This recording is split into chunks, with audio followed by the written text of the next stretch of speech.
સમગ્ર ભારતમાં નવા રેલવે ટ્રેક નાખવામાં આવ્યા છે। ડેડિકેટેડ ફ્રેટ કોરિડોર પ્રોજેક્ટ અંતર્ગત દાદરથી મુંબઈ સુધીનો 1056 કિલોમીટર ટ્રેક નાખવામાં આવ્યો છે, જેમાંથી 938 કિલોમીટર ટ્રેક આજે ઓપરેશનલ થયો। પ્રધાનમંત્રી મોદીના હસ્તે આ પ્રોજેક્ટને ખુલ્લો મુકાયો છે। નવસારી ખાતે ધારાસભ્ય રાકેશ દેસાઈની ઉપસ્થિતિમાં લોકાર્પણ કાર્યક્રમ યોજાયો। નવસારીમાં new Ancheli railway station crossing railway station છે। આ નવા રેલવે ટ્રેકથી નવસારીમાં ચીકુ પાકવતા ખેડૂતોને ફાયદો થશે। ખેડૂતો દિલ્હી સુધી પોતાના ચીકુ સસ્તા દરે મોકલી શકશે। આ સિવાય આગામી સમયમાં સુગર ફેક્ટરી ખાંડ પણ રેલવે દ્વારા મોકલવામાં આવે તે વિચારણા થઈ રહી છે। જો કે DDFC રૂટ સંપૂર્ણ રીતે કાર્ય થઈ જતાં જ ખેડૂતો માટે પણ ટ્રાન્સપોર્ટેશન મોટી સુવિધા ઊભી થઈ છે।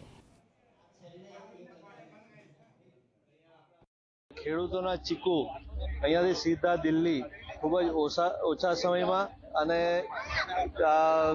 સસ્તા ભાડામાં દિલ્હી પહોંચશે।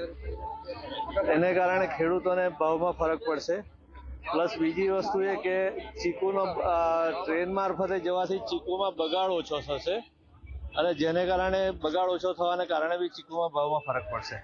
મોદી સાહેબ, CR પાટીલ સાહેબ, રાકેશભાઈ દેસાઈ, અમારા માનનીય ધારાસભ્ય સૌ અને રેલવે પ્રશાસનનો ખૂબ ખૂબ અમલસાડ ગામ વતી હું આભાર માનું છું। આગળ અમે અમલસાડથી પણ ભરેલી કિસાન રેલ ને ત્યાર પછી બિલ્લીમોરાથી પણ 1 વર્ષ ભરી, પણ અહીંયા જે સગવડો છે તે ત્યાં નહોતી।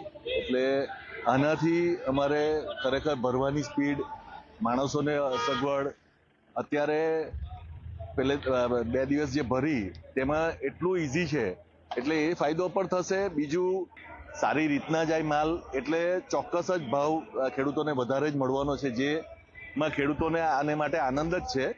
અત્યાર પછી જો સુગર ફેક્ટરી એની અહીંયાથી ભરે કે બીજી કોઈ નાની પ્રોડક્ટ હોય તે પણ જો અહીંયાથી ભરાય તો ચોક્કસ જ રેલવે આપણને વધારે ટ્રેનો આપે, એ પર સબસિડી આપે, કારણ કે સબસિડી જો મળે તો ખેડૂતોને ફાયદો ડબલ થઈ જાય છે।